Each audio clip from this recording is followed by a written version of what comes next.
After my husband's unfaithfulness, his lover's spouse came to me. He stated, "I possess immense riches.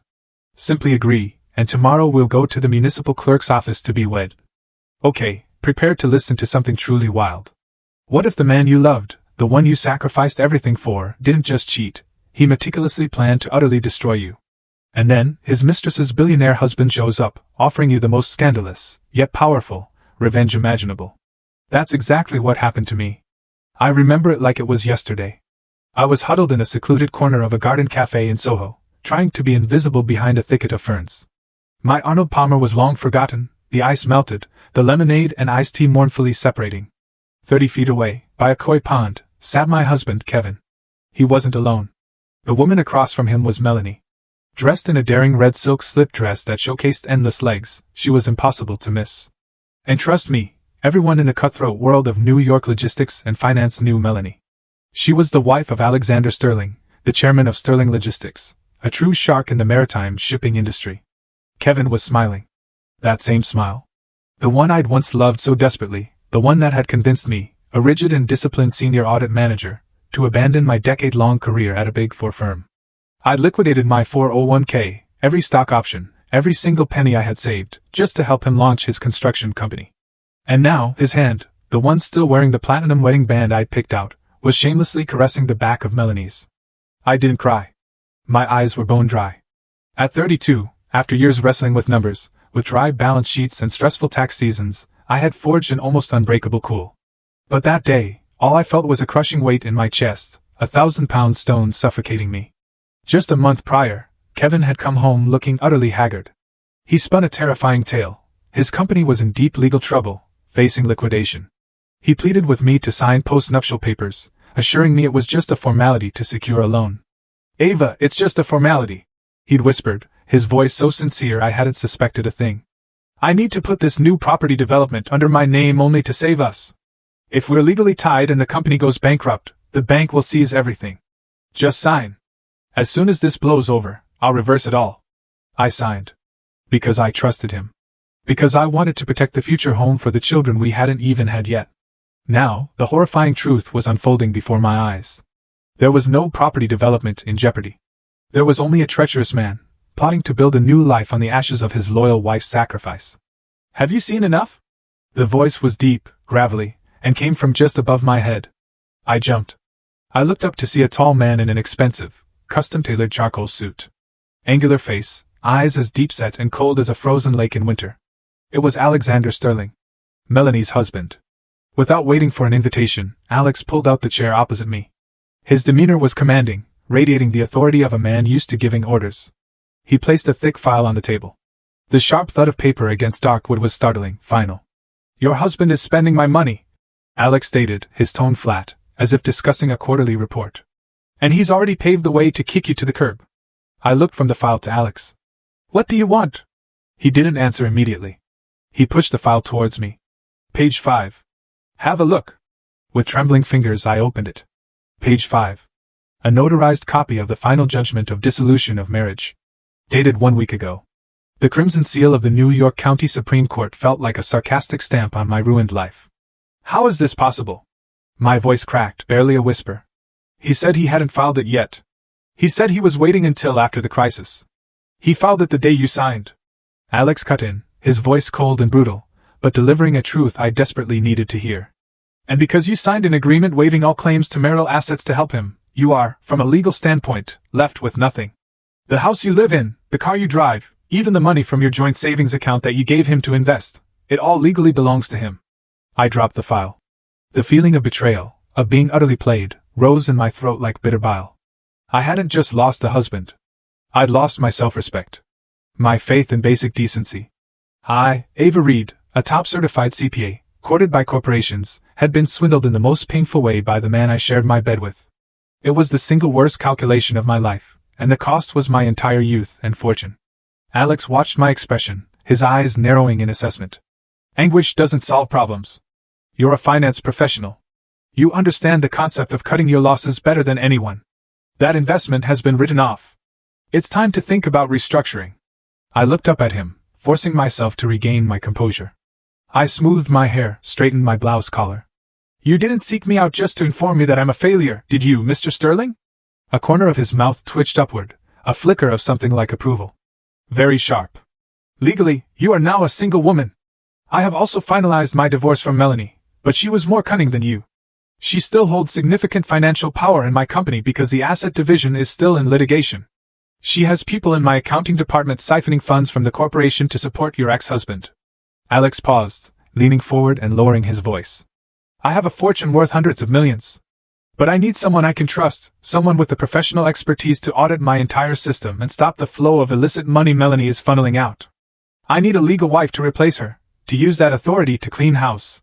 Why me? I asked, my mind already racing, crunching the numbers of this new, insane equation. First, you have motive. You despise Kevin and Melanie.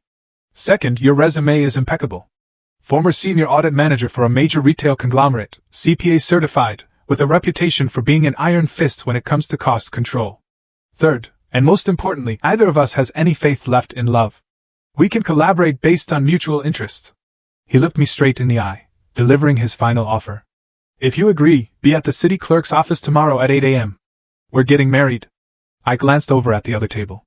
Kevin was kissing Melanie's forehead, a smug, victorious look on his face. He thought I was a naive, obedient woman who only knew her way around a kitchen and a ledger. He thought he had won. I turned back to Alex. 3 seconds.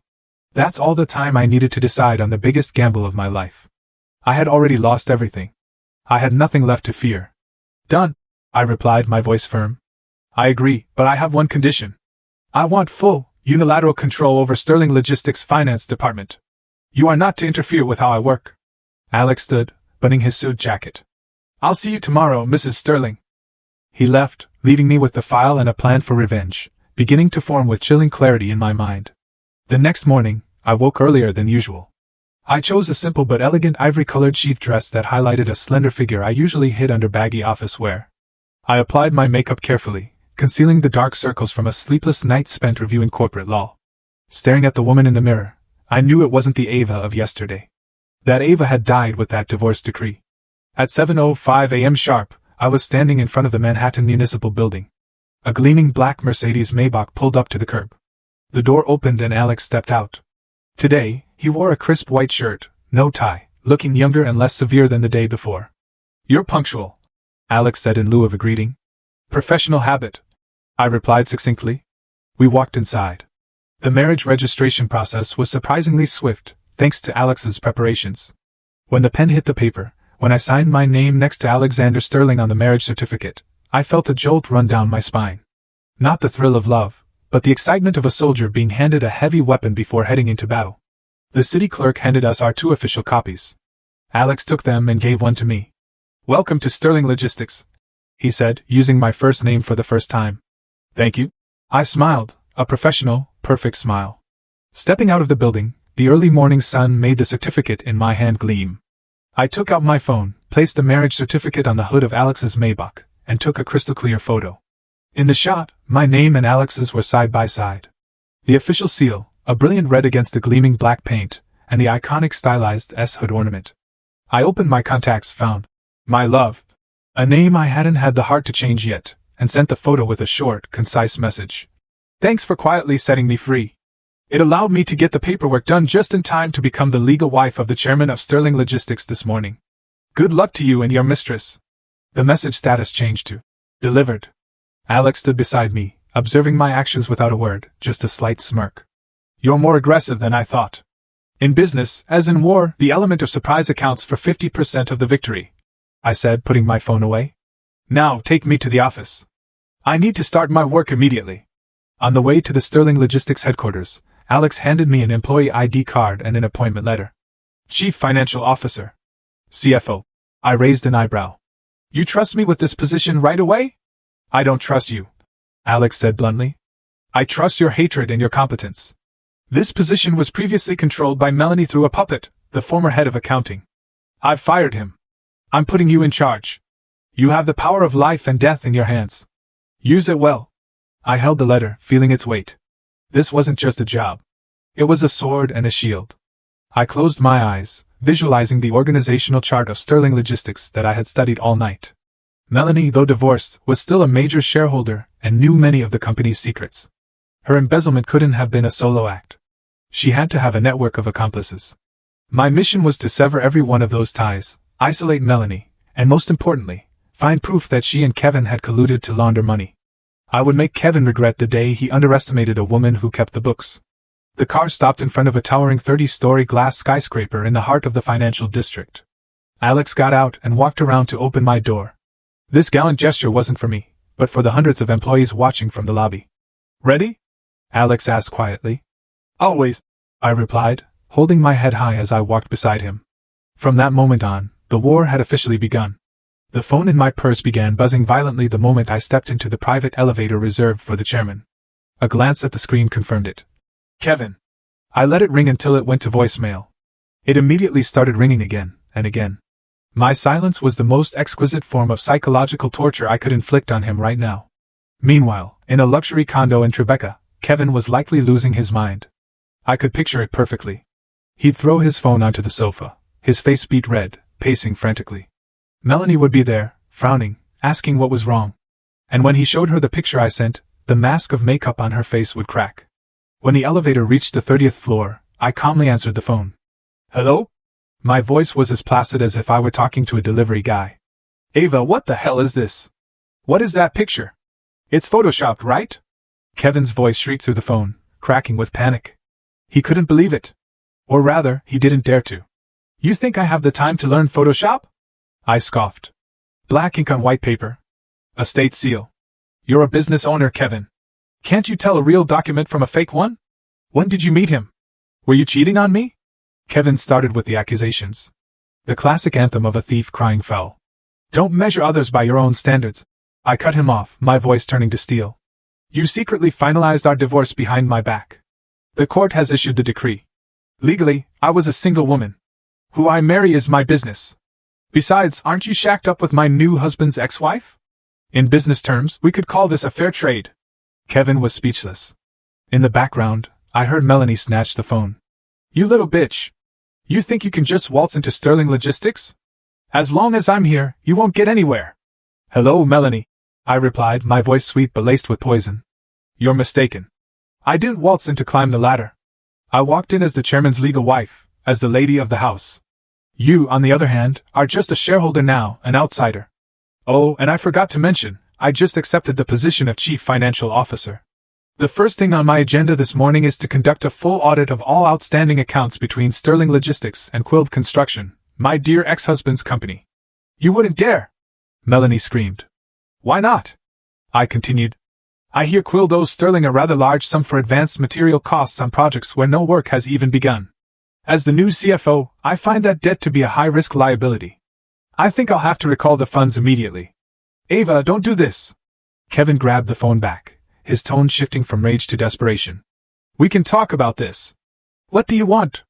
"I'll give you a cut of the money from the land sale." I chuckled darkly. "Keep it.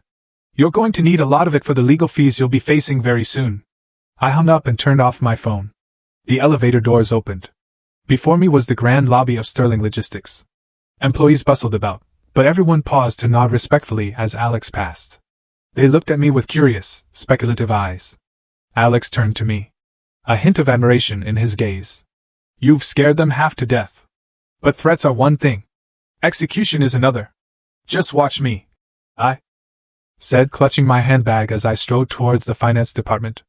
I wasn't making threats. I was declaring war. The finance and accounting department was on the 28th floor.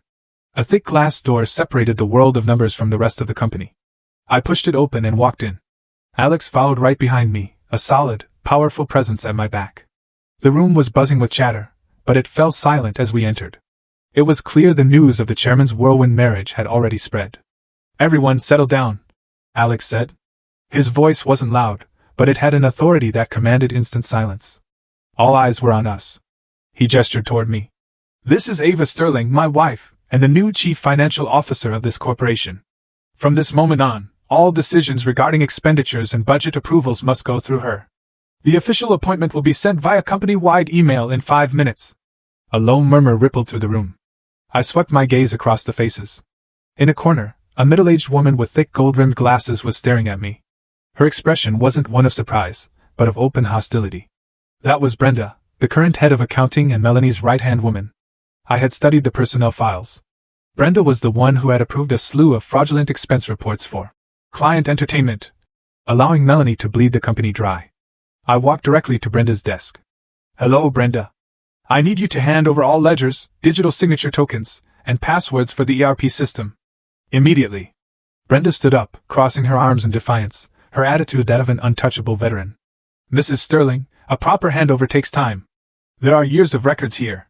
I can't just give them to you. Furthermore, I report to the board of directors, which includes Miss Melanie. Your appointment is very sudden. I need to confirm with her first." She was stalling, trying to buy time to destroy evidence or alter the records. "Brenda." I smiled, placing the appointment letter, wet signed by Alex and stamped with a corporate seal, on her desk. "According to company bylaws, the chairman has the authority to make executive appointments in exigent circumstances. Miss Melanie is currently just a shareholder with no operational role. The chairman's directive is the highest authority." I glanced at Alex, then back at Brenda, my voice like ice. "If you do not complete the handover in the next 15 minutes, I will draft your termination letter for insubordination and obstruction of business operations.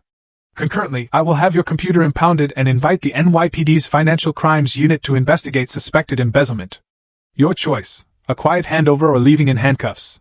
Brenda's face went pale. She hadn't expected me to be so firm, so legally prepared.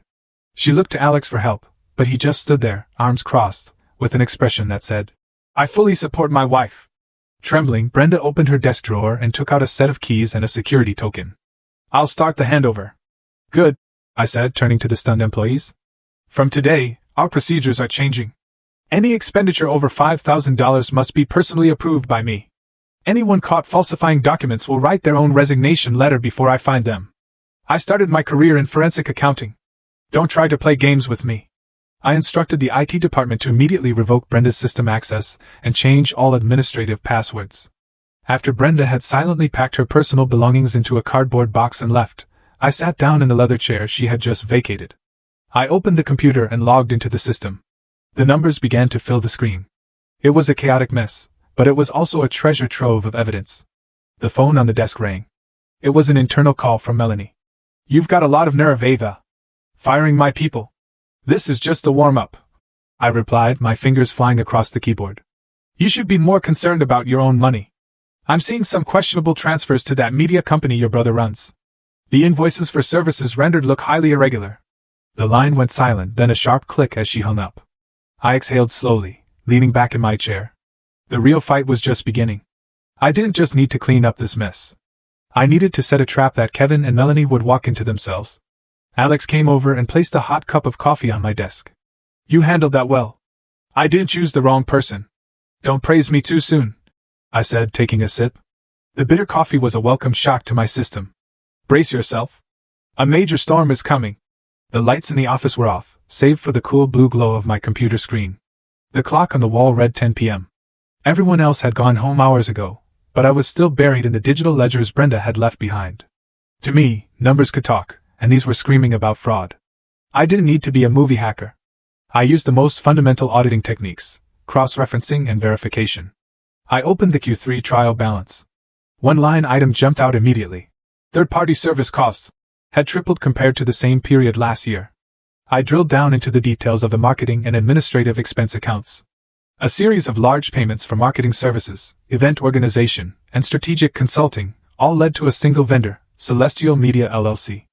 I copied Celestial Media's EIN and plugged it into the state's business registry database. The result appeared instantly. The registered agent was Michael Vance. I smirked. Michael Vance was Melanie's younger brother. The scheme was amateurish. Funnel money from your husband's company to your brother's, then into your own pocket. I pulled up all the digital invoices from Celestial Media. The total came to over $15 million in just 6 months. The descriptions were vague. Logistics solutions, consulting, client conference fees. But when I cross-referenced the dates of these supposed conferences with the company's actual operational calendar, there were no such events. No guest lists, no photos, no signed-off contracts. This was a clear-cut case of using fake invoices to embezzle funds and evade corporate income tax. I printed all the suspicious bank statements and invoices, compiling them in a red file. This was just the tip of the iceberg. I needed to dig into the accounts payable. Scrolling down to the vendor liabilities, I found Kevin's company, CLERK'S Construction. The outstanding balance was a whopping $5 million. I pulled up the contract. It was an advance payment for a port upgrade project. I had visited that port, and nothing had been done. Kevin had taken Sterling's $5 million and hadn't driven a single nail. I picked up the phone and called the head of the warehouse project management team, Mr. Henderson. His voice was sleepy. Mr. Henderson, this is Ava Sterling, the new CFO. Sorry to call so late. I have a question about the port upgrade project with CLERK'S Construction. What's the current status? There was a pause on the other end. Then a hesitant stammer. Ma'am, they haven't even brought any equipment on site. I've called them multiple times, but their project manager keeps saying they're waiting on materials from overseas. Miss Melanie also told me to just let them take their time. I see. Thank you. First thing tomorrow morning, please send me a formal status report countersigned by the independent supervisor. I hung up. It was all clear now. Kevin was using the advance from Sterling as his own personal line of credit, or worse, to buy that plot of land he'd used to trick me into the divorce. The office door swung open. Alex walked in, holding 2 takeout containers. I thought you were planning to sleep here. Eat something before you continue. I looked at him, then at the mountain of files on my desk. I found the fox's tail. Alex put the food down and pulled a chair up next to me. The subtle scent of his expensive cologne was clean and masculine, a world away from the cheap cigarette smoke that had started clinging to Kevin recently. They were greedy, not careful, I said, pointing at my screen. Or perhaps they were overconfident, thinking no one would ever dare audit the boss's wife's books. Look at this. $15 million transferred to Melanie's brother. $5 million advanced to Kevin for a ghost project. That's $20 million in cash drained from this company in just 2 quarters. Alex stared at the numbers, his face hardening. I knew she was skimming, but I never imagined it was this much. No wonder our cash flow from operations has been so tight lately. For a logistics giant, cash flow is the lifeblood. Losing $20 million in cash was like severing an artery. Don't worry, I said, opening a container. The aroma of grilled steak filled the air, making my stomach rumble. I'll get it all back. Principal and interest. Eat first, Alex said, handing me a fork. You need strength for the battle ahead. We have a very interesting board of directors meeting tomorrow. I took the fork. For the first time in months, I could actually taste my food. Not because the steak was particularly good, but because I knew I was no longer fighting this war alone. Alex drove me back to his private penthouse on the Upper West Side. After midnight, the duplex was a stark, minimalist masterpiece of glass and steel with a breathtaking view of the Hudson River. It was vast but cold, much like its owner. Luxurious, powerful, but solitary. You can take this room, Alex said, opening the door to a large guest suite with the same river view. I had it prepared for you. Anything you need, just let the housekeeper know. I stepped inside. Everything was brand new, from the linens to the curtains. There was no trace of another woman, proving Alex had lived alone for a long time, or that Melanie had never set foot in this room. Thank you. Alex leaned against the doorframe, watching me for a moment before speaking. Ava, this is a marriage of convenience. I will respect your personal space, but in front of the staff and outsiders, we need to play our parts convincingly. I understand, I said. I'm a professional. The next morning, I went downstairs for breakfast. The dining table was long enough for 20, but only 2 place settings were laid out at one end. Alex was already there, sipping black coffee and reading financial reports on his iPad. Good morning, I said, taking my seat. Morning. Sleep well? He asked, his eyes not leaving the screen. Very. The bed is much more comfortable than the sofa I've been relegated to for the past month at Kevin's place. The housekeeper brought out 2 plates of eggs Benedict, steaming hot. Looking at the perfectly poached eggs and hollandaise sauce, I felt a strange pang. It had been so long since anyone had made me breakfast. At home with Kevin, I was always the first one up, making coffee, ironing his shirts, and then rushing to get myself ready for work. What's wrong? Not to your liking? Alex looked up, noticing my hesitation. No. I shook my head, picking up my fork. It's just unfamiliar. We ate in silence for a moment. Then Alex spoke unexpectedly. How do you plan to handle the quill debt today? I finished my bite, dabbed my mouth with a napkin, and answered precisely. I'm not going to demand payment through the usual channels. If I send a demand letter, he'll just make excuses or declare insolvency. I'm going to use a different strategy. Which is? Alex looked intrigued. I'm going to send a formal notice to the bank that issued his performance bond. The contract included clauses for both a performance bond and an advance payment bond. If Quill fails to perform, the bank is obligated to repay Sterling Logistics. Then the bank can be the one to foreclose on Kevin. Alex let out a short, sharp laugh. Vicious. If the bank gets involved, he'll have to sell everything to pay them back. If not, his credit will be ruined permanently. He'll never get another business loan in his life. That's not all. I continued, my eyes cold. I'm going to engage our independent auditors and have them re-examine the costs of all past projects Quild has done for us. I suspect he's been inflating invoices for years. If we find concrete evidence, this moves from a civil matter to a criminal one. Alex looked at me, his expression shifting from amusement to genuine respect. You really were born to be my wife. We're cut from the same cloth. Breakfast ended in a strange but harmonious atmosphere, two wounded people finding a strange camaraderie in calculation and ambition. I realized that living with a smart, straightforward man like Alex was far more pleasant than serving a hypocrite like Kevin. My morning at the office began with a purge. I called an emergency meeting with the entire accounting department and the project management team. I dropped the file I'd compiled last night onto the conference table. The sharp thud made everyone jump. In this file is a list of all suspected fraudulent invoices from Celestial Media and the status of the Quild contract. Who was directly responsible for processing these accounts?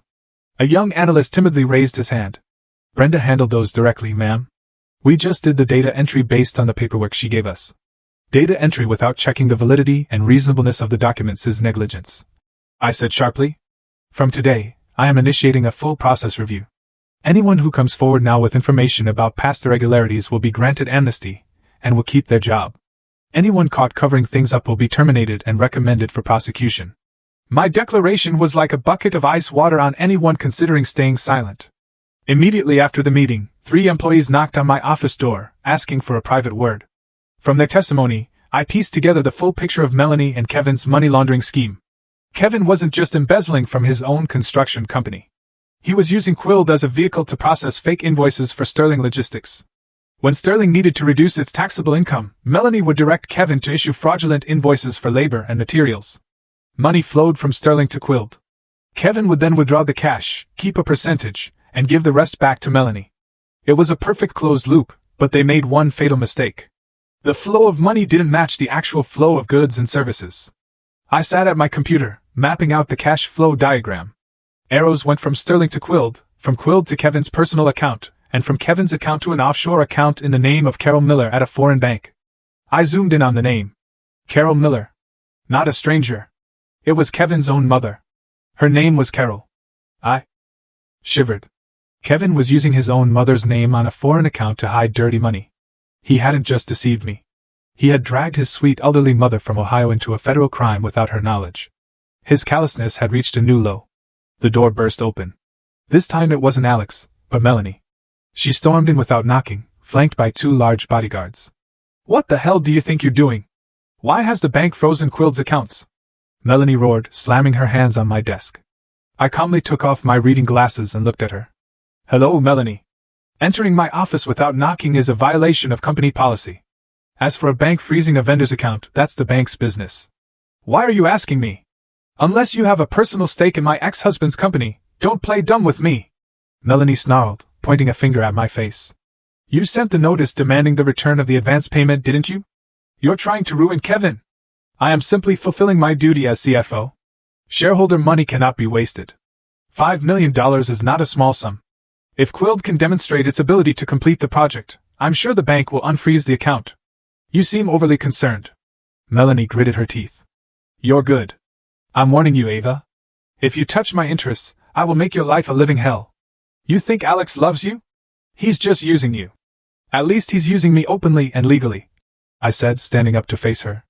I was just as tall as she was. You and Kevin, on the other hand, sneak around behind people's backs. That's what's truly pathetic. Go tell Kevin to get the money ready. His deadline is in 3 days.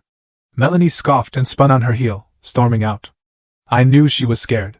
I was cutting off the tentacles of her operation one by one. 3 days later, just as I predicted, Kevin couldn't come up with the money to repay the bank. He was cornered, and a cornered animal will bite indiscriminately. On Monday morning, an anonymous email was sent to every single employee at Sterling Logistics. The subject line was sensational. The truth about the new CFO, gold digger or high-class escort. The email contained a link to a cleverly edited video. It showed footage of me entering a hotel from an old audit engagement where I was meeting a client, spliced with suggestive audio.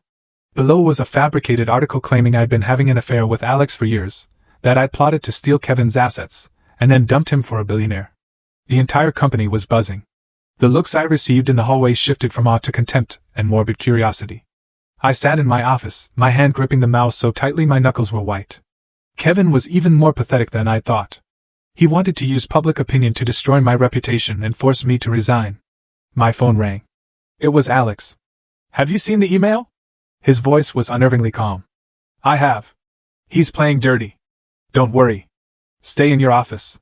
Don't go out. I'll handle this." 5 minutes later, the building's PA system crackled to life.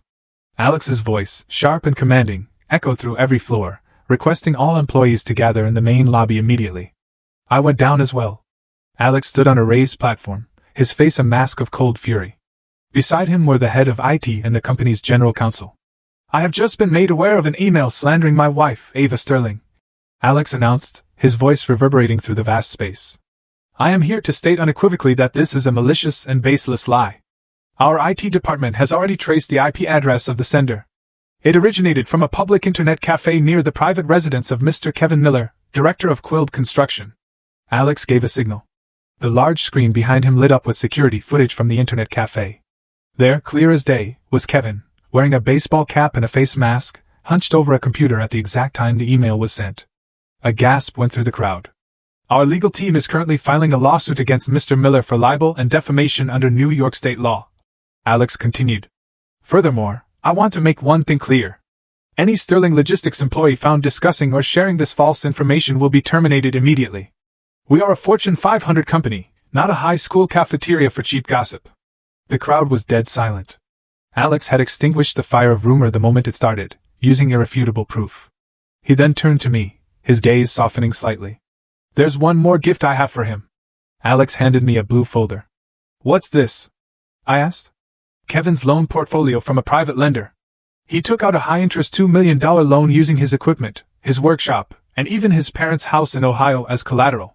The loan is 10 days past due and has been classified as a default. The lender was preparing to seize the assets." I opened the folder. It was Kevin's signature. He had taken out this loan behind my back to fund his gambling habits and support Melanie. "I had a chat with the lender," Alex said, a wolfish grin playing on his lips. "They agreed to sell the distressed debt to a private equity firm that I happen to have a controlling interest in." I understood immediately. "So now you're Kevin's creditor?" "No," Alex said, looking me straight in the eye. "We are. As husband and wife. We are now his single largest creditor. The power of life and death is now in your hands, Ava. Whether he sinks or swims is up to you." I held the debt portfolio in my hands. It felt like a death sentence for Kevin, but I didn't want him gone just yet. I wanted him to taste the same powerlessness, the same suffocating fear that I had endured. I arranged a meeting with Kevin, not at a cafe, but at the desolate office of CLERK'S Construction. When I arrived, the place was empty. Most of the staff had quit over unpaid wages. Kevin sat with his head in his hands at his desk, surrounded by empty liquor bottles and overflowing ashtrays. He looked 10 years older than he did a week ago. Seeing me, he looked up, his eyes bloodshot with fury. "What are you doing here? Come to laugh at me?" "I've come to collect a debt," I said coldly, placing the portfolio on his desk. He glanced at it and sneered. "I owe the lender, not you. Don't try to scare me.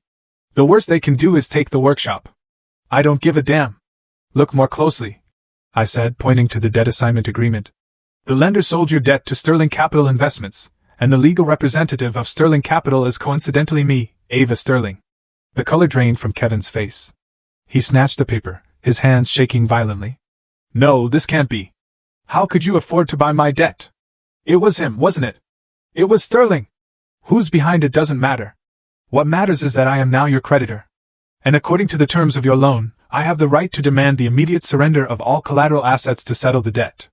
I looked around the dilapidated office. "This workshop and a few rusty excavators won't be enough." But there's still your parents' house in Ohio, isn't there? The deed of trust clearly lists the property and land belonging to Mr. Walter and Mrs. Carol Miller." At the mention of his parents, true panic set in. He lunged toward me, trying to grab my arm, but I stepped back. 2 of Alex's security guards, who had been waiting outside, immediately stepped in to block him. "Ava, I'm begging you." Kevin crumpled to the floor, sobbing pathetically. "Whatever you want, I'll give it to you. Take the company. Take everything, But please don't touch my parents' house. They're old. They're fragile. If they find out the bank is foreclosing, it will kill them. Seeing the man who was once my husband groveling on the floor, I felt no satisfaction, only disgust. He was using his parents as a shield for his own failures, after being the one who gambled away their home. When you tricked me into signing those divorce papers, did you think about me being thrown out on the street? I asked, my voice sharp as a scalpel. When you were cheating with Melanie, did you think about how I would feel? I was wrong. Melanie manipulated me. She said if I helped her launder this one batch of money, we'd have millions to split. I was blinded by greed. Ava, for the sake of our 10 years together, please give me a chance to live. Our 10 years together ended the moment you filed those papers. I turned away. I'm giving you 2 options.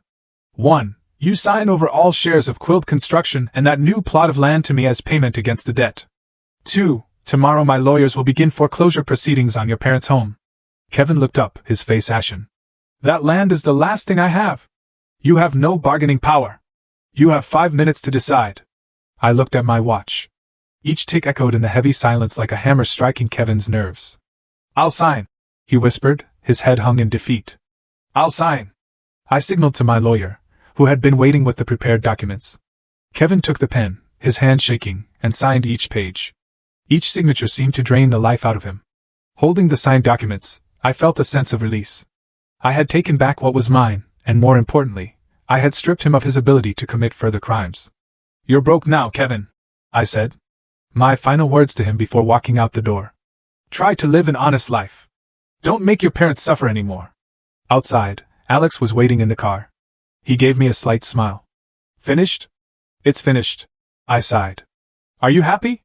I leaned my head back against the leather seat, watching the bustling city streets. Not happy, but it feels just. My personal revenge was halfway complete, but the war against Melanie and the money-laundering empire behind her was just getting started. Kevin was just a pawn. Melanie was the queen, and I knew she wouldn't stay quiet now that her pawn had been taken off the board. I didn't waste time celebrating my victory over Kevin. He was merely a pawn on the grand chessboard controlled by Melanie. The real enemy was still lurking in the shadows.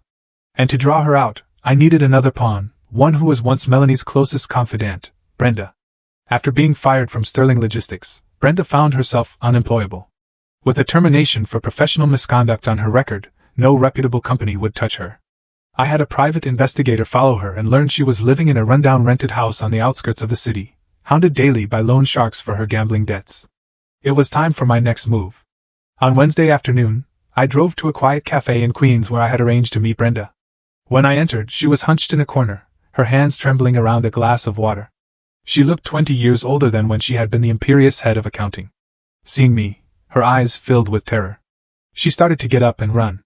Sit down, I said, my voice calm, but firm enough to root her to the spot.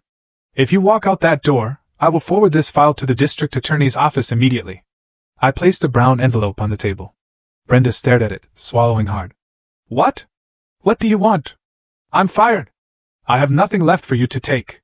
You may be fired, but your crimes remain, I said, opening the envelope and pulling out several documents.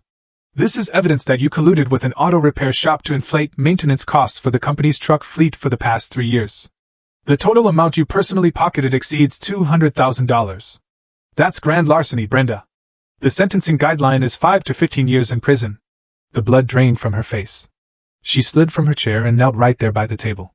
Mrs. Sterling, please have mercy. I have an elderly mother and a young son. I can't go to prison. I gambled all that money away. I can't pay it back. I looked at the weeping woman before me without a shred of pity, but my mind told me this was a golden opportunity. Get up. I didn't come here to listen to your sob story. I can make this go away, and I can even help you pay off your loan sharks. On one condition. Brenda looked up, a flicker of hope in her eyes. What condition? I'll do anything you say as long as I don't go to jail. I want you to be my spy, I said, lowering my voice and looking her straight in the eye. I know you're still in contact with Melanie. She needs a trusted person to handle her back-channel transactions now that she can't use anyone at Sterling. I want you to go back to her, pretend to be loyal, and report her every move to me. Brenda hesitated. She knew how ruthless Melanie could be. But the fear of prison was greater. If Melanie finds out, she'll kill me. If you don't do this, the police will be knocking on your door tomorrow, I said coldly. Besides, Melanie abandoned you the second you were fired. Didn't she? Did she offer you a single dollar to help with your debts? Or did she treat you like a used-up tool? My words hit a nerve. Brenda clenched her fists, her expression shifting from fear to resentment. You're right, that ungrateful bitch. I helped her move millions, and when I got in trouble, she wouldn't even answer my calls. Fine, I'll do it. What do you need to know? I need to know where Melanie is moving her assets. I have intelligence that she's liquidating everything and gathering cash very quickly. Brenda looked around furtively, then leaned in close to whisper. She's planning something big. She sold off properties in Miami and the Hamptons, raising about $30 million in cash. She's planning to wire the money to a shell corporation in the Cayman Islands this Friday afternoon, under the guise of an investment consulting contract. Once the money is through, she's flying there to live permanently, leaving Sterling to deal with the fallout in the U.S. $30 million. A staggering sum. If Melanie pulled this off, Sterling Logistics would suffer a serious blow. Its cash flow would be crippled, and more importantly, she would get away scot-free. Do you know which bank she's using for the transaction? Global Trust Bank, the Midtown branch. She's very close with the branch manager there, so they'll expedite the international wire for her. I smiled. This information was priceless. Excellent. Continue to monitor her and let me know the exact time she initiates the transfer. After this is over, I will burn your file and give you a bonus to start a new life. Brenda nodded eagerly. I stood up, left cash for the drinks, and walked out. The afternoon sun cast my long shadow on the pavement. A perfect net was now forming in my mind. This Friday was going to be a very memorable day for Melanie. Friday afternoon, the tension in my office was thick enough to cut with a knife. Outside, a torrential downpour lashed against the windows as if trying to breach the quiet inside. I sat before my monitor, which displayed the cash management dashboard of Sterling's corporate banking system. Alex sat in the chair opposite me, idly spinning a pen, his eyes glued to his phone. We were waiting for a text from Brenda. 2:30 p.m. Nothing yet. For an international wire to clear the same day, Melanie had to execute it before the cutoff time. The SWIFT system typically closes for same-day processing around 3:30 or 4 p.m. After that, the transaction would be held until the next business day. For a fugitive like Melanie, a single day was an eternity of risk. 2:45 p.m. My phone vibrated. A text from Brenda. She just arrived at the bank. Going into the VIP room to meet the branch manager. The fish is in the net, I told Alex. She's at the bank. Alex nodded, his face grim. Are you sure you can stop it? Once that money leaves the US, it's gone for good. Don't worry. The net is already in place. I opened another chat window and sent a message to Mark, the head of corporate banking at Global Trust and an old classmate from business school. I had already given him a heads up about a potentially fraudulent transaction involving Melanie's account. As CFO of Sterling Logistics, I had the right to request a review of unusual transactions from accounts linked to a major shareholder involved in a legal dispute. 3:10 p.m. A system notification popped up. A wire transfer of $30 million had just been initiated from Melanie's personal account. Subject: Payment for investment consulting contract number 01-2023. Beneficiary: Sunny Horizon Investments Corporation, Cayman Islands. This is it. I pointed at the screen. The transaction status was pending approval. I immediately called Mark. Mark, it's Ava. The $30 million wire just hit the system. That's the embezzled money I told you about. You need to block it now. I could hear frantic typing on the other end. I see it, Ava. That's a huge amount. But the branch is pushing hard for immediate approval. The manager is citing her VIP status and claims all the paperwork is in order. If I block it without cause, I'll face a major complaint. The paperwork is fake. Sunny Horizon is a shell company, I said, my voice sharp and urgent. I am faxing you an emergency injunction from the city court to freeze all of Melanie's assets pending the resolution of our post-divorce asset dispute. Just use the excuse of a compliance red flag to put a hold on the transaction. All you need to do is delay it past 3:30 p.m., and she's finished. All right, I trust you. I'm routing it to the compliance department for an in-depth review. That will take at least 2 hours. Past the cutoff. Not even God can get that wire through today. I hung up, letting out a breath I didn't realize I'd been holding. On my screen, the transaction status changed from pending approval to under review. In the VIP room at the bank, I could imagine the chaos. Melanie must be on pins and needles. It was 3:20 p.m. Only 10 minutes left. Brenda texted again. She's screaming at the bank staff, demanding to speak to the CEO. Her face is bright red. I texted back. Let her scream. The CEO is in a meeting with me right now. There was no meeting, of course, but I knew bank protocol. Once a transaction is flagged as high risk, no one dares approve it, especially with anti-money laundering regulations being so strict. 3:30 p.m. The SWIFT system closed for the day. Melanie's wire transfer was officially rejected with the reason cited as transaction requires additional documentation, verifying legal source of funds. The money was still in her account, but it was now frozen. She couldn't transfer it. She couldn't withdraw it. It was trapped. Alex looked at me with pure admiration. He stood up, poured 2 glasses of wine, and handed one to me. Congratulations. A perfect knockout. You not only saved the money, but you've cut off her escape route. I swirled the glass, the red liquid shimmering like the blood of an enemy. It's not over yet. When an animal is cornered, it will turn on its own kind. Melanie just lost $30 million. The first person she'll blame is Kevin. Let's sit back and watch the next act. Just as I predicted, the failure at the bank sent Melanie into a spiral of fury. She couldn't believe her perfect escape plan had been thwarted at the last second by a technical issue. As she stormed out of the bank, she got a call from Kevin. My ex-husband was in a more desperate state than ever. After signing away his assets to me, he was being hounded by the loan sharks he'd borrowed from to fund his gambling.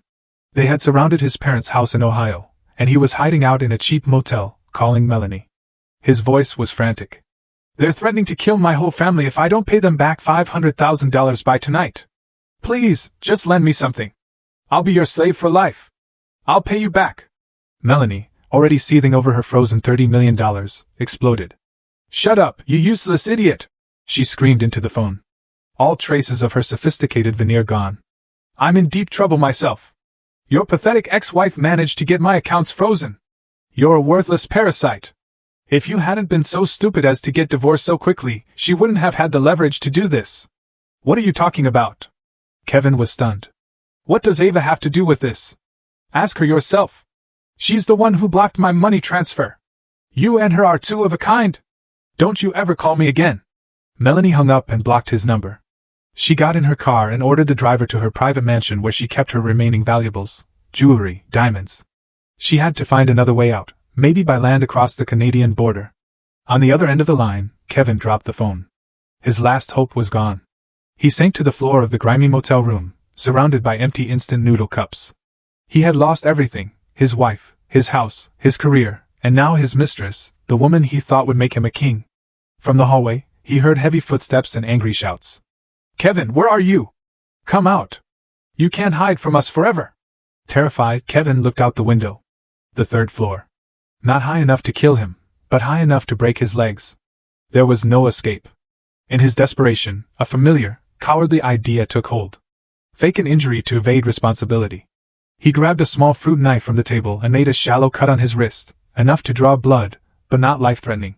Then he lay on the floor and pretended to have a seizure. He knew if he was rushed to the ER, the loan sharks wouldn't dare make a scene at a hospital, and the police would have to get involved. When the thugs kicked down the door, they found him lying in a pool of blood, mostly ketchup from a noodle packet he'd smeared on himself for effect.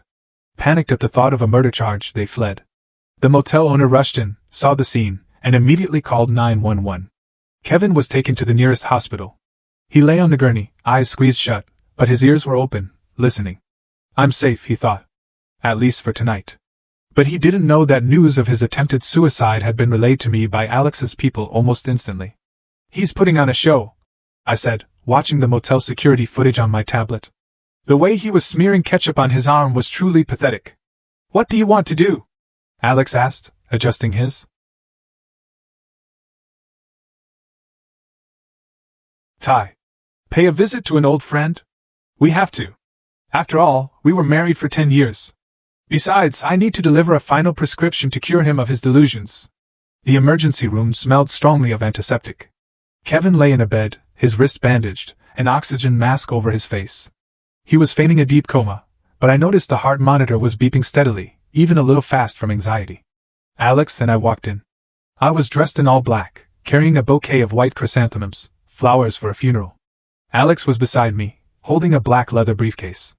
A nurse tried to stop us, but Alex flashed a hospital benefactor's card. Sterling Logistics was a major donor. The nurse bowed her head and quietly left, closing the door behind her. I walked to the bedside and placed the white flowers on the nightstand. The click of my heels on the linoleum floor was the only sound. Stop pretending, Kevin. Your acting is terrible, I said calmly. He remained still, but his eyelids fluttered. He was trying to outlast me. Fine, if you won't wake up, I'll just talk to the corpse, I said, pulling up a chair.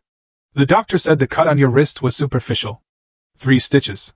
But the disease of cowardice you suffer from, there's no cure for that. Knowing the charade was up, Kevin slowly opened his eyes and removed the oxygen mask. He glared at Alex and me with a mixture of hatred and fear. What are you two doing here? Come to see if I was dead yet? Your death would be too easy for you. Alex spoke up from the foot of the bed. We came to bring you some good news. The loan sharks who were after you. The police busted their entire operation last night. Kevin's eyes lit up. Really? So I'm safe. Safe from them? I smiled. A smile Kevin once called angelic, now as sharp as a surgeon's blade. But not from the law. I nodded to Alex. He opened his briefcase and took out a document with the official seal of the IRS. This is a formal notice of criminal investigation into Quilt Construction for tax evasion. The total amount, including penalties for fraudulent invoicing, comes to nearly $5 million. The investigators already have sufficient evidence that you were purchasing fake invoices from a network of shell companies run by Melanie's family. Kevin bolted upright, forgetting the pain in his wrist. No, it wasn't just me. It was Melanie. She told me to do it. I just signed the papers. You signed, which means you are legally responsible, I replied coldly. Melanie is smart. Her name isn't on a single document related to your company. Every signature, every seal belongs to the director, Kevin Miller. Who do you think a jury will believe? A desperate, debt-ridden man like you? Or the black and white evidence? Kevin was trembling, sweat pouring down his face. He was staring at the gates of a federal prison. A tax evasion case of this magnitude could mean 10 to 20 years. Ava, help me! Kevin fell back on his old tricks, scrambling out of bed and kneeling before me. You're a CFO. You know the law. Please help me. I don't want to go to prison. I still have my parents. I looked at him without a flicker of emotion. I gave you a chance when I took your assets to settle the bank debt. That could have been the end of it. But your greed and Melanie's was too great. You went too far. Is there a way out? Alex suddenly asked, playing the good cop. If you cooperate with the investigation, give a full confession, and provide evidence against the true mastermind, you might receive a plea deal, a lighter sentence. Kevin clung to this lifeline. He turned to Alex, nodding frantically. I'll talk. I'll tell them everything. I kept a private ledger, a notebook detailing every single cash split with Melanie. She made me write it down for her records. I hid it in the safe at my parents' house. Alex and I exchanged a look. This was it. The smoking gun. That ledger would be the final nail in Melanie's coffin. Very good, I said, standing up. You just rest here. An investigator will be here shortly to take your statement. Remember to be honest. It's your only way out. We walked out of the hospital room. Kevin sat on the floor, dazed. He knew his life as he knew it was over, but at least he had a chance to drag Melanie down with him. In the hallway, Alex took my hand and gave it a gentle squeeze. You were brilliant. 1 move, 2 captures. You dealt with Kevin and got the evidence to put Melanie away for good. It was a team effort, I said, pulling my hand back to fix my hair. Now let's go get that ledger before Melanie gets wind of this. The rain had stopped. A faint rainbow was visible on the horizon. I took a deep breath of the clean post-storm air. The war was almost over. Alex and I left the hospital that night. He offered to have his driver take us, but I insisted on driving myself. The feeling of controlling the car as it sliced through the darkness helped to center me. The Maybach sped down the highway, heading west toward the quiet rural part of Ohio where Kevin's family lived. Kevin's hometown was a small farming community surrounded by endless fields of corn and soy. It had been 3 years since I was last there for his grandfather's funeral. Back then, I was still the beautiful daughter-in-law, bustling in the kitchen, cooking for the entire extended family. What are you thinking about? Alex asked, breaking the silence. I'm thinking about Kevin's parents, I admitted. They're simple, hard-working farmers.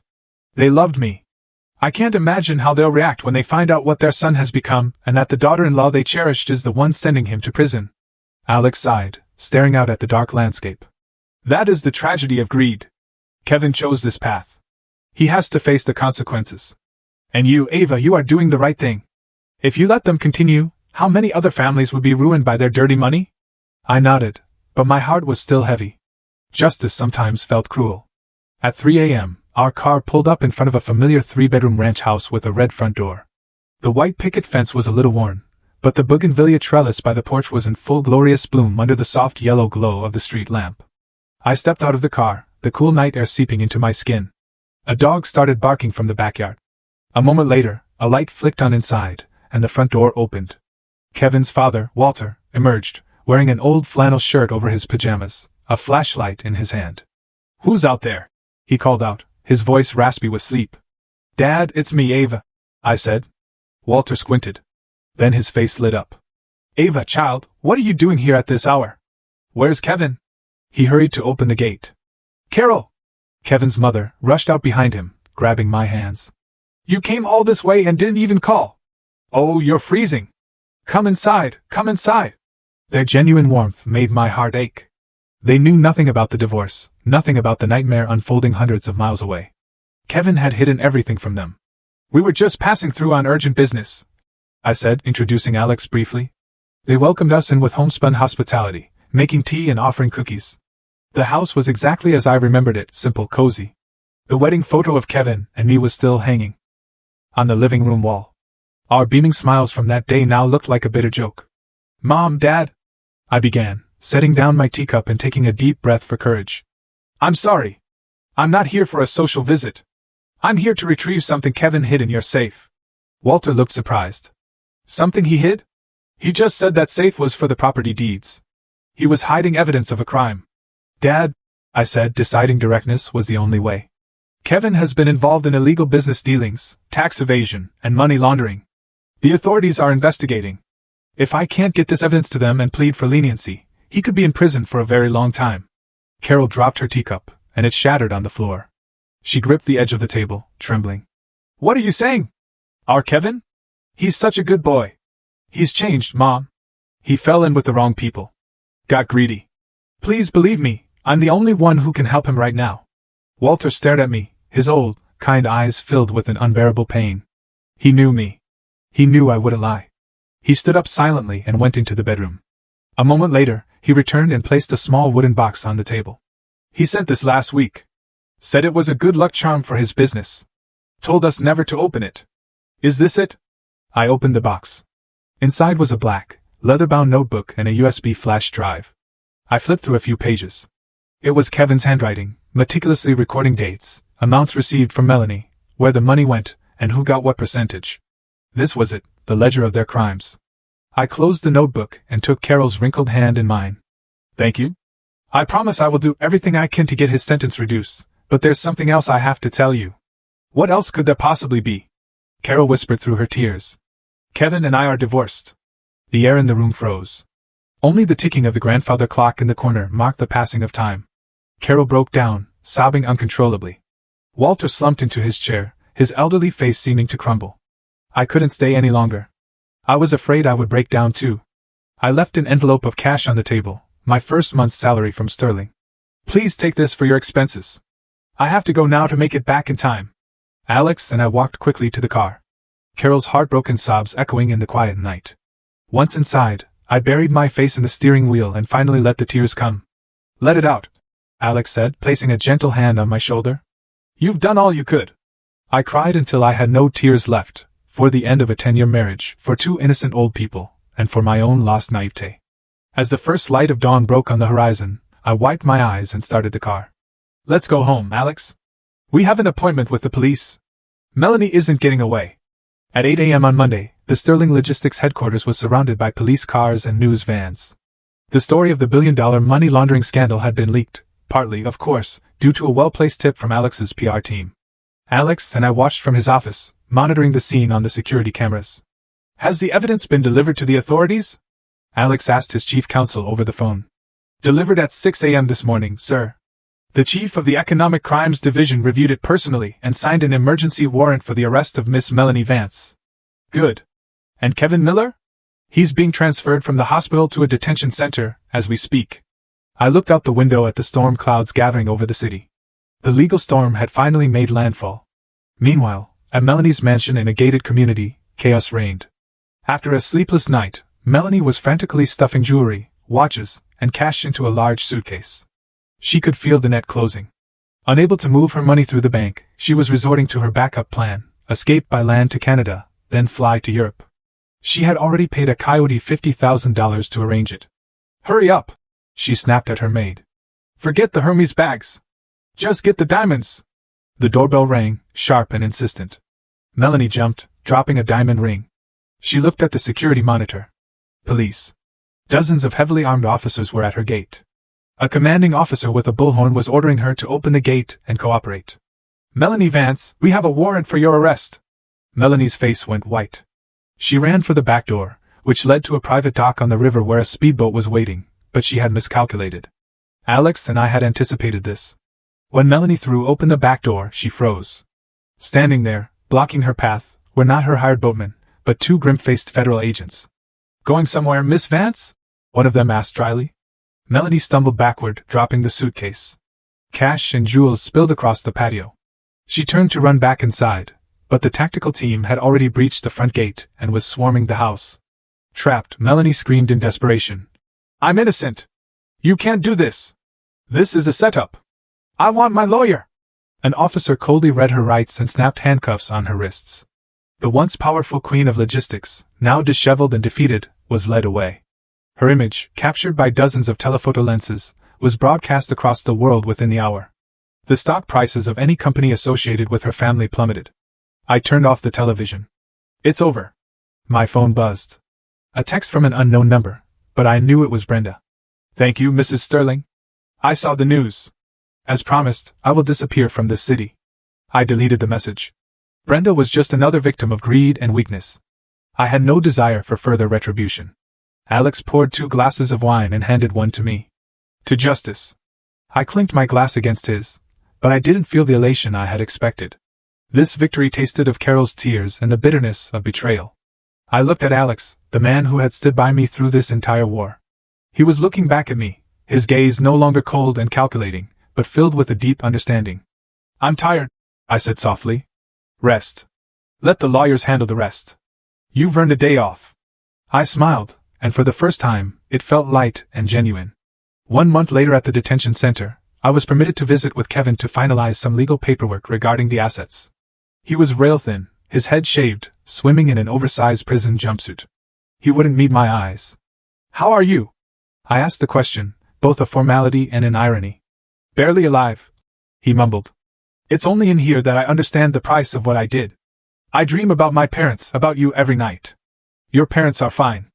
I've been sending them money every month. They think you're on a long business trip overseas. I couldn't bring myself to tell them the truth. Kevin's head shot up, tears streaming down his face. You're still taking care of them? After everything I did to you? I'm doing it for my own conscience, not for you, I said flatly. They're good people. They don't deserve this. I pushed a document through the slot in the glass partition. This is a civil settlement. Sign it. I'll use the assets you transferred to me to pay off your tax liabilities and fines. It will be considered a mitigating factor. Your sentence could be reduced from 15 years to maybe 7 or 8. Kevin picked up the pen. His hand shaking. He stared at me. Why? Why are you helping me? You should hate me. I do hate you, I said, looking him straight in the eye, with every fiber of my being. But I don't want to keep that dirty money. I want to erase every trace of you from my life so I can start over with a clean slate. Consider this the last shred of decency I can offer the man I once called my husband. Kevin buried his head in his arms and sobbed like a child. He signed the paper, his signature blurred by tears.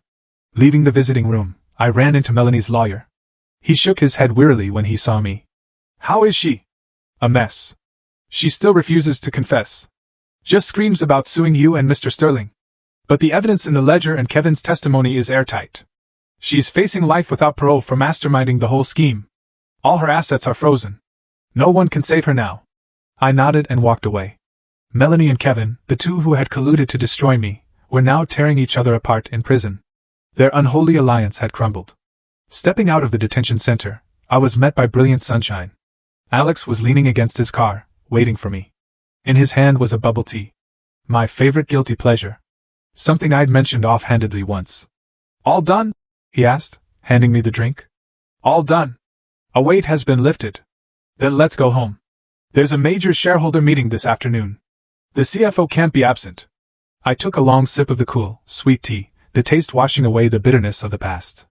Yes, let's go home, honey. It was the first time I'd called him that without it feeling like part of an act. Perhaps after the storm, the sky really does clear. And after everything is broken, you learn to cherish what you have. The trial concluded 6 months later. It was a media circus. I sat in the gallery next to Alex. In the defendant's box, Melanie and Kevin stood far apart, refusing to look at each other. Melanie looked haggard and old. Her hair streaked with gray. She denied everything, blaming everyone but herself. Kevin, in contrast, confessed to everything, apologized, and accepted his fate. The verdict came down: Melanie, life in prison for embezzlement and money laundering with forfeiture of all assets. Kevin, 8 years for tax evasion and conspiracy, his sentence reduced due to his cooperation and restitution. When the judge read the sentence, Melanie collapsed, wailing. Kevin just bowed his head. He looked at me one last time, his eyes filled with regret and a strange gratitude. I gave him a slight nod, a final farewell to our past. As we left the courthouse, surrounded by flashing cameras, Alex took my hand. "It's really over," he said. "Yes. What goes around comes around," I replied. We stepped out into the blinding sunlight. The mission was accomplished. The traitors had been punished. But instead of elation, I felt a vast, hollow emptiness. I looked at Alex. He had been my mountain through all of this. But now that our common enemy was gone, what reason did we have to stay together? "I want to go home and rest," I said quietly. "Of course. I'll take you." The car ride was silent. My mind was already racing. It was time to execute the final clause of our contract. A week after the trial, I spent the morning at the office putting the final touches on my handover documents. Everything was in perfect order. At noon, I opened my desk drawer and took out a white envelope. Inside was the uncontested divorce petition, already signed by me. I took a deep breath. This was our deal. This marriage was a business arrangement. Now that the business was concluded, I had no reason to continue tying Alex down. He deserved a wife who came to him for love, not revenge. I walked to his office. He was on a video call with international partners. He motioned for me to wait. I sat on the familiar sofa, watching him. The focus, the decisiveness, the sharp intelligence. It had all become so dear to me. I realized how much I would miss him. When the call ended, he walked over, smiling. "What's up? Did my CFO find another embezzler?" I didn't smile back. I placed the white envelope on the coffee table. "No. I'm here to terminate our contract." The smile vanished from his face. He looked at the envelope, then at me, his eyes darkening. "What is this?" "The divorce papers," I said, my voice steady. "We had an agreement. When the job was done, I would give you your freedom. Melanie is in prison. The company is stable. My mission is complete." Alex picked up the envelope but didn't open it. He just turned it over and over in his hands. "You really want to leave?" "Yes. I've taken enough from you. I have enough now to live comfortably. I want to find myself again." "Find yourself?" Alex sneered slightly. "Or run away?" "I'm not running.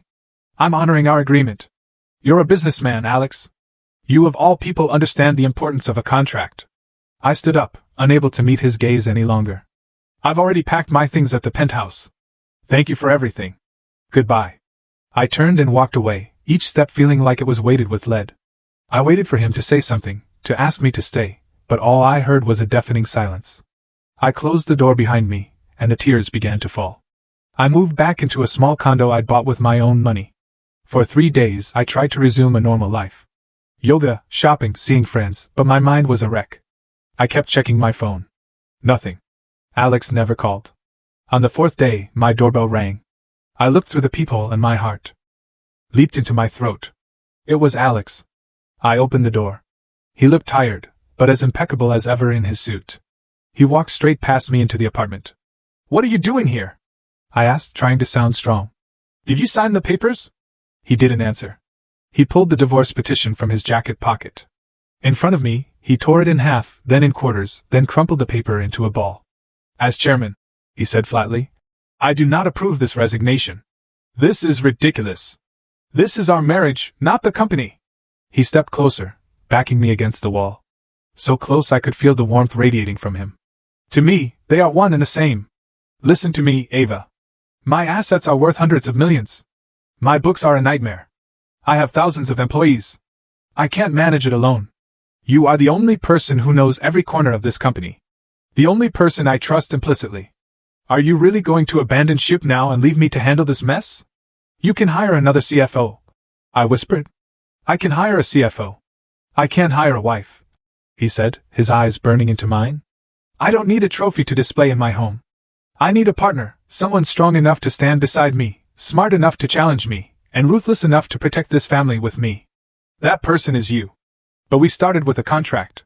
The most successful contracts, he cut me off, are the ones both parties want to renew for life. I want to renew this marriage contract with you, Ava. Term indefinite. Profit sharing 50/50ths. I'll assume all the risk. Will you sign? It was the most brutally pragmatic, shark-like, and utterly romantic proposal I had ever heard. It wasn't flowery, but it moved me more than any sweet words ever could. He wasn't saying he loved me. He was saying I was irreplaceable. I looked down at the shredded paper on the floor, then back up at him. You're a clever man. Getting a CFO and a wife with no recruitment fees. He smiled, a rare, brilliant smile. I'm an investor. I never let the best deal of my life get away. He leaned down and kissed my forehead. Come home, Ava. The penthouse is cold without you. I can't sleep. I moved back to the penthouse by the river. This time, I was not a guest or an actress. I was its mistress, and I was Alex's partner. Our life was not a romance movie. We were two workaholics. Our dinners often filled with fiery debates about business strategy. But beneath the pragmatism was an unbreakable bond. One evening, we were sitting on the balcony overlooking the river. I leaned my head on his shoulder, feeling a profound peace. You know, I said softly, I used to think happiness meant sacrificing everything for a husband.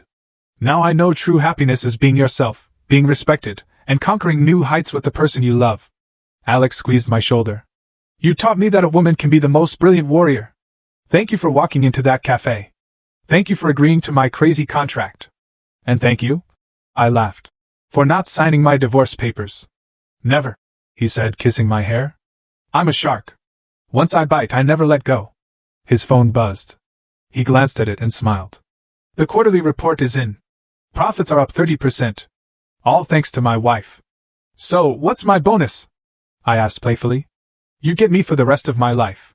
Is that enough? I laughed, my heart full. The painful past was a distant memory. Kevin and Melanie were paying their debts to society, and I was holding my own happiness, a real, tangible happiness built not on sacrifice but on intellect, strength, and a mature, formidable love.